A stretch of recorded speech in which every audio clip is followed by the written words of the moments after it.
السلام علیکم ورحمۃ اللہ وبرکاتہ۔ معزز ناظرین، آج کل ہم لوگوں کے درمیان میں ایک بات بہت زیادہ مشہور ہے۔ وہ بات یہ ہے کہ اگر کسی کی نماز جنازہ میں بہت سارے افراد نے یعنی کثیر تعداد میں لوگ کسی کی نماز جنازہ میں شریک ہوئے ہوں تو لوگ یہ خیال کرتے ہیں کہ یار یہ بڑا دیندار تھا، اس کی تو نماز جنازہ میں اتنے سارے افراد نے شرکت کی ہے۔ اور اگر کسی کی نماز جنازہ میں کم تعداد میں لوگ شریک ہوں تو اس کی جانب یہ گمان کیا جاتا ہے کہ پتہ نہیں اس کی بخشش بھی ہوئی یا نہیں، اور اس کو اس نگاہ سے دیکھتے ہیں کہ جیسے کتنا بڑا پاپی تھا، کتنا بڑا گنہگار تھا، اور دلیل یہی بنائی جاتی ہے کہ اس کی نماز جنازہ میں تو بہت کم افراد نے، بہت کم لوگوں نے شرکت کی۔ تو اس بات کو ہمیں دیکھیے اچھی طرح سمجھنا چاہیے کہ اہل ایمان کا کسی کی نماز جنازہ میں کثیر تعداد میں شرکت کر لینا یہ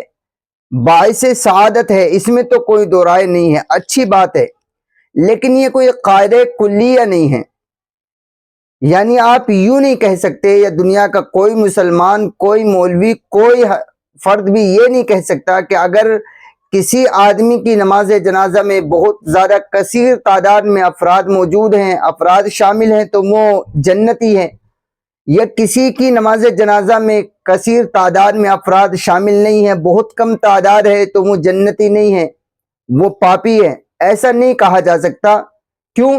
اس لیے کہ اگر ہم سب تاریخ کو دیکھیں تو دور نبوت اور دور صحابہ، دور تابعی کو اگر ہم دیکھ لیں تو ہمیں یہ بات ملتی ہے روایات میں، تاریخی کتابوں میں اور مسئلے مسائل کی کتابوں میں کہ بڑی بڑی ہستیاں بھی ایسی گزری ہیں جن کی نماز جنازہ میں بہت کم افراد نے شرکت کی ہے،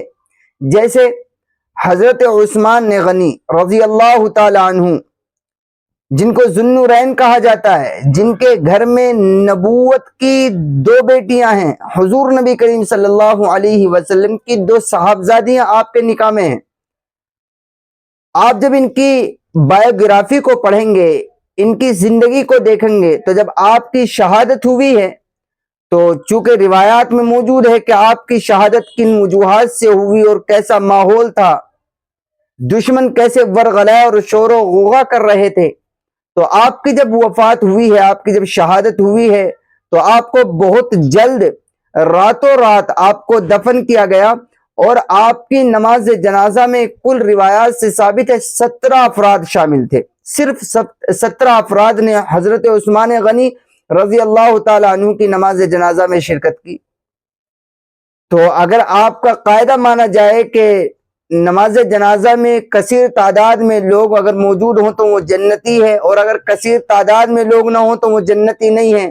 بلکہ اسے پاپی کی نظر سے دیکھا جاتا ہے، جیسے کتنا بڑا گناہ گار ہے، تو پھر تو حضرت عثمان غنی رضی اللہ تعالیٰ عنہ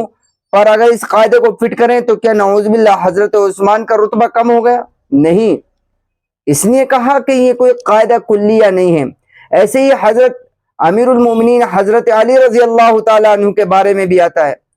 کہ آپ کی نماز جنازہ صرف آپ کے گھر کے افراد نے ادا کی ہے۔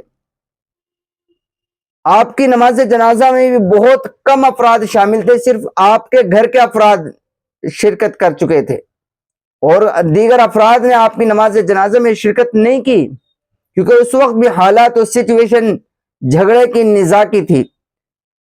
تو اس لیے ہمیں اس بات کو اچھی طرح سمجھنا چاہیے کہ تعداد کی زیادتی یا تعداد کی کمی یہ انسان کے جنتی اور غیر جنتی ہونے کے لیے کوئی قاعدہ کلیہ نہیں ہے، بلکہ قاعدہ کلیہ تو ایمان اور اعمال صالحہ ہے۔ یعنی جو انسان ایمان کے ساتھ اعمال صالحہ کر کے زندگی گزار کر گیا ہے تو قرآن کریم کا وعدہ ہے کہ اسے انشاءاللہ جنت ملے گی، اور جو ایمان کے ساتھ اعمال صالحہ نہیں کر کے گیا تو پھر قرآن کا یہ وعدہ ہے کہ اس کو سزا بھگتنی پڑے گی، اللہ یہ کہ اللہ تبارک و تعالی محض اپنے فضل سے معاف فرما دے۔ اللہ تعالی ہم سب کو عمل کی توفیق عطا فرمائے۔